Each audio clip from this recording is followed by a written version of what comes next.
out to the Palmetto GBA website, and I'm going to show you an article out there that talks all about intensive monitoring of drugs for toxicity.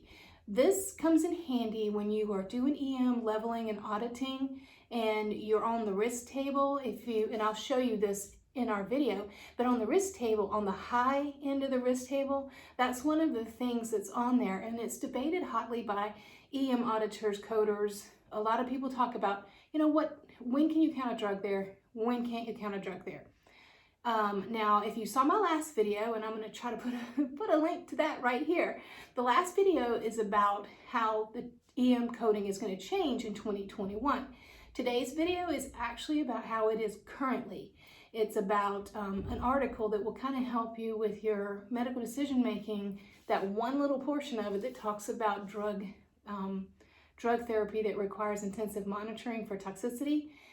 It will help clarify that a little bit for you, or at least give you what I call a jumping off point, a point where you can start really knowing what you need to be looking for in your record in order to determine whether the provider is doing a high level of medical decision making or not.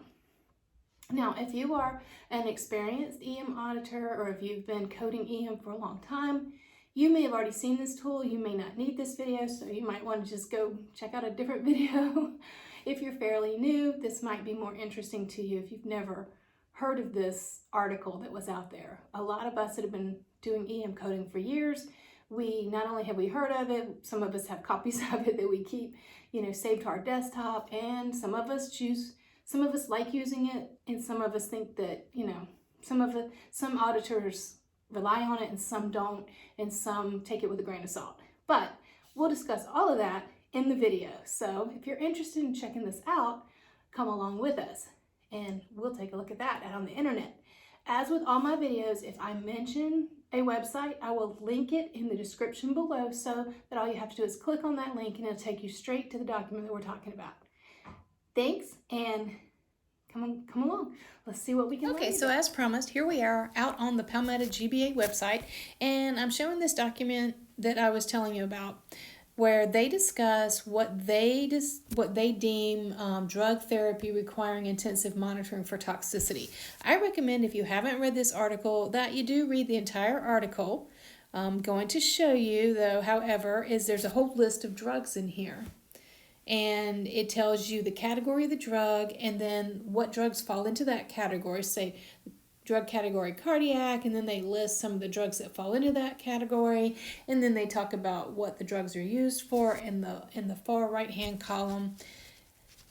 So that's going to be super helpful.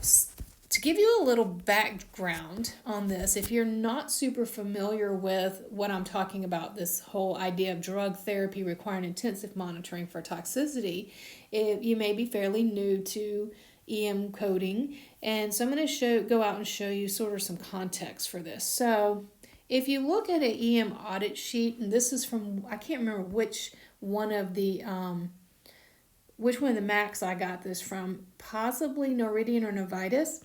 I can't remember which one. But anyway, this is one of the audit sheets. And so if you go to the part of the audit sheet that is about all the medical decision making, you'll see that there are 3 tables. There's table A, table B, and table C. Table C being the one we're calling the table of risk. And so the table of risk is broken down by minimal, low, moderate, and high.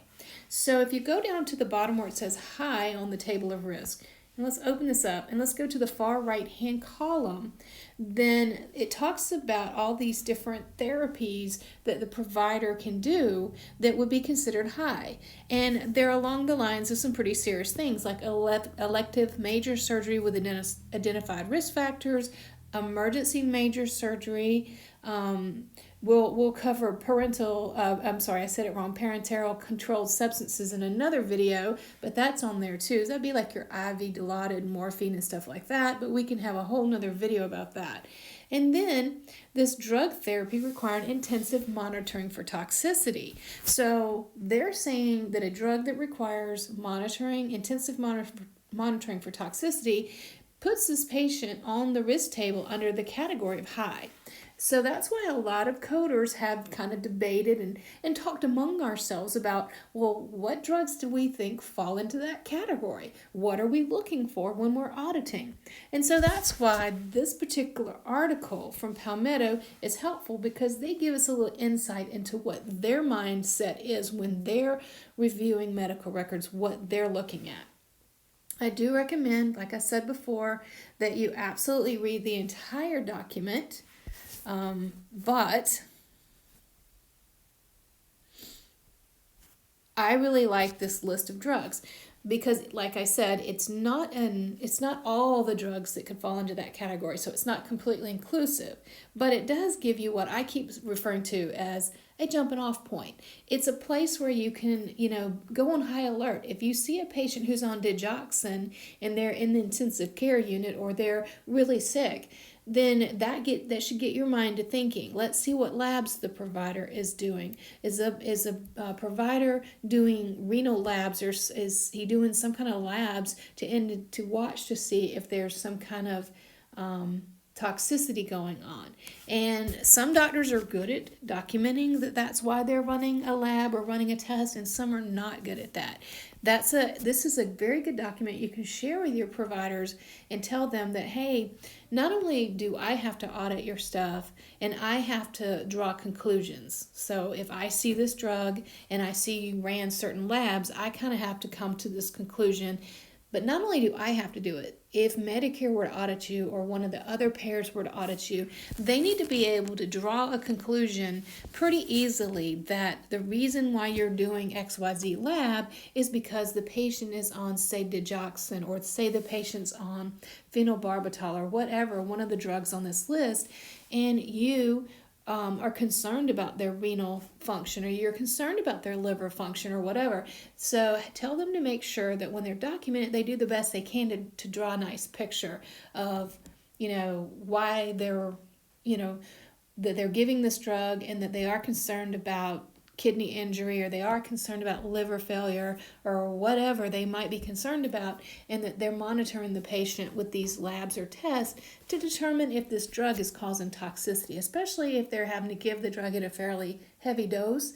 But the reason why I like this list, like I said, it doesn't make all the decisions for me, but it does sort of, as I'm reviewing a record and I get to the drug part and I get to the impression and plan, I'm looking at, in the orders, I'm looking at some of these drugs, and then I know when I see them, hey, this could be a flag. This could be a very serious high level of decision making. I need to slow down and really pay attention and see what the doctor is saying about these drugs.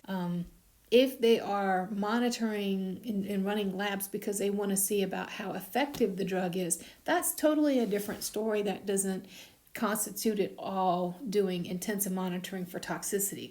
So we would not give credit in the high column for that.